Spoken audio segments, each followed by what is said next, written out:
어렸을 때부터 총명하여 집안의 기대를 한몸에 받는 철원이라는 아이가 있었습니다. 이대로 쭉 잘 커주기만 한다면 과거에 합격하는 게 문제겠는가?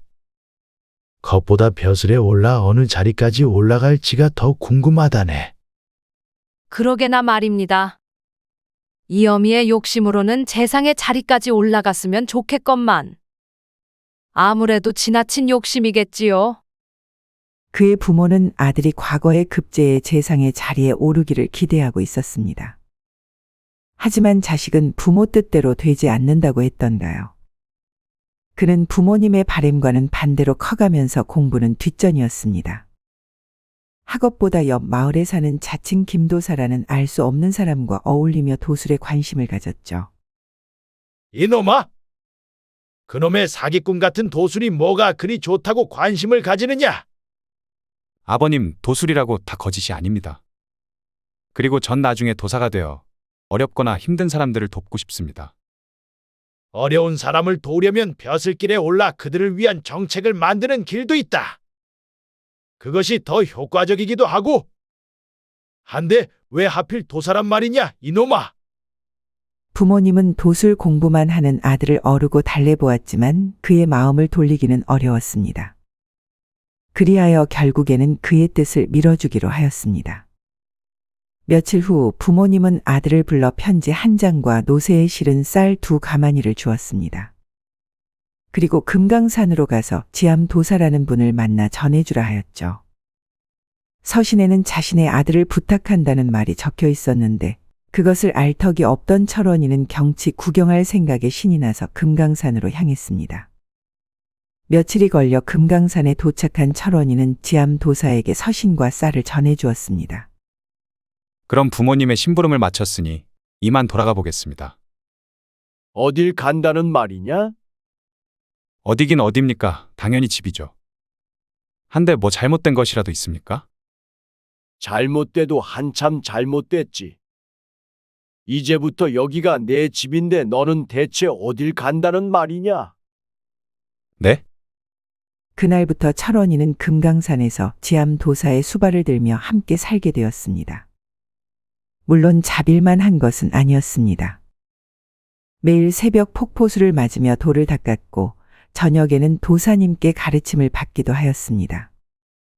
또한 시간이 날 때마다 명상을 하면서 도수를 갈고 닦았죠. 그렇게 시간은 쏜살같이 흘러가 어느덧 10여 년이란 세월이 흘렀습니다. 철원아, 네, 스승님.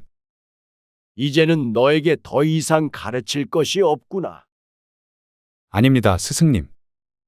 이 제자 너무도 모자라고 미천합니다. 아직 스승님께 더 배워야 사람 구실을 할 것입니다. 예끼 이놈아. 겸손은 배움 앞에선 부려서는 안 되는 것이니라. 보아하니 내 도술 실력으로 어려운 사람들을 돕고도 남을 것이다. 그러니 내일 아침 일찍 짐을 챙겨 하산하거라. 스승님, 철원이는 그동안 자신에게 가르침을 준 스승님을 떠난다는 사실에 눈시울이 붉어졌습니다. 하지만 반대로 10년 동안 만나지 못했던 가족을 드디어 만날 수 있다는 사실에 기쁘기 그지 없었죠.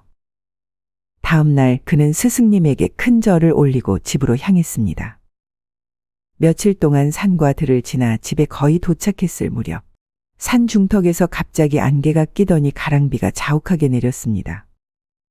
비가 올 날씨가 전혀 아니었기에 철원은 의아하다 생각하며 발걸음을 옮겼는데 문득 목에 닭살이 돋는 것이 느껴졌습니다.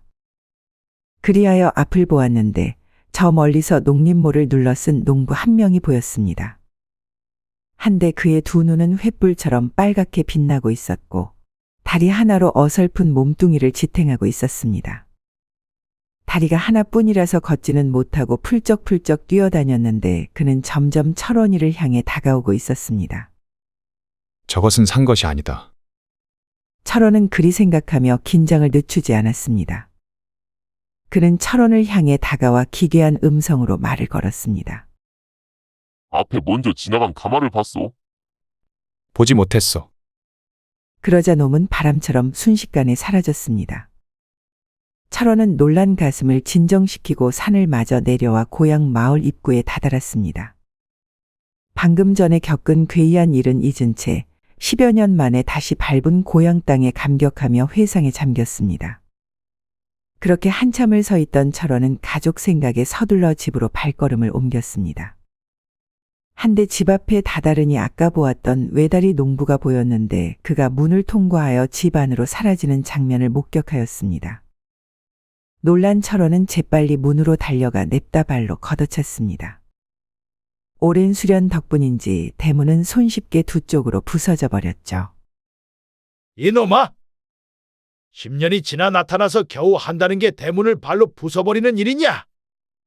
그의 아버지는 반가운 마음 반, 미움 반으로 그를 꾸짖었는데 철원은 그의 대꾸도 하지 않고 오히려 되물었습니다. 아버지, 혹시 이 집에 아픈 사람이 있습니까? 서신 한 통 없던 녀석이 10년 만에 아버지를 보자마자 한다는 소리가 겨우 그것이냐? 아버지, 한시가 급합니다.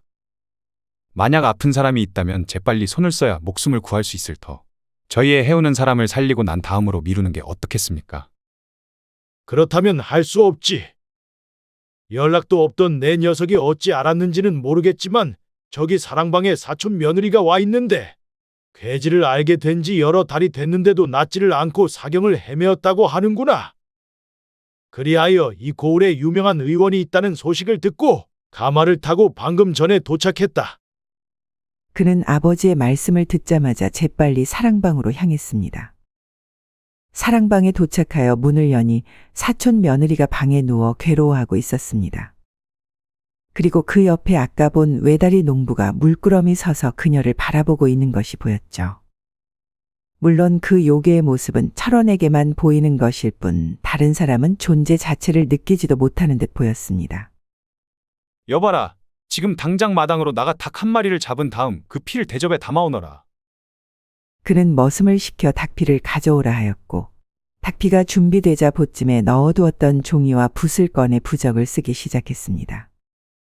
도련님, 지금 뭐 하시는 건지? 닥치거라.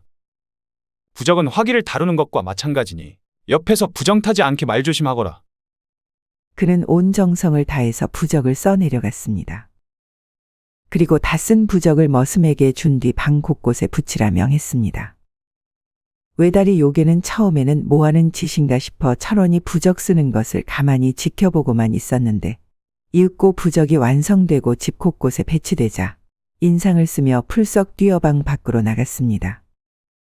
그리하자 아픔의 신음 소리를 내던 조카 며느리의 안색이 밝아졌죠. 그 요괴는 뜰로 나가 철원을 죽일 기세로 노려보았는데 철원은 그저 웃으며 알 수 없는 주문을 외운 뒤 지팡이를 땅으로 내리쳤습니다.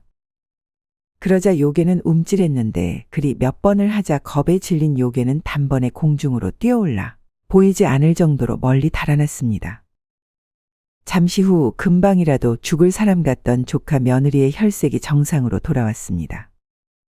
그리고 깨어나 철원을 보고 감사하다며 인사를 올렸습니다. 얘야, 아직 끝난 게 아니다. 그 못된 것이 널 포기하지 않고 주위를 맴돌 수도 있으니 이 방에서 한 달 동안 먹고 자고 하며 밖으로 나가지 말거라. 그리 말한 철원은 종이 100여 장에 자신만이 아는 글귀들을 써서 온 방에 붙였습니다. 그렇게 하자 외다리 요괴는 발길을 뚝 끊고 찾아오지 않았습니다. 얼마 지나지 않아 죽을 뻔한 여인의 목숨을 구한 도사에 관한 이야기는 마을에 퍼졌습니다. 그가 10여 년 동안 금강산의 유명한 도사에게서 가르침을 받았고 고향에 도착하자마자 조카 며느리의 목숨을 구했다는 내용이었습니다. 그리고 이야기는 널리 퍼져 한 달도 안 돼 고을에서 그를 모르는 사람이 없을 정도였습니다. 때문에 그의 고향집은 그를 보러 온 사람들로 북새통을 이루었습니다. 하여 그는 사람들 눈을 피해 고향에서 멀지 않은 백암산 기슭에 움막을 지었습니다. 그리고 이유 없이 몸이 아프거나 잡기에 홀려 미쳐있는 사람들의 병을 고쳐주며 평생을 살았다고 합니다. 이상 야담설화였습니다. 구독과 좋아요는 사랑입니다. 감사합니다.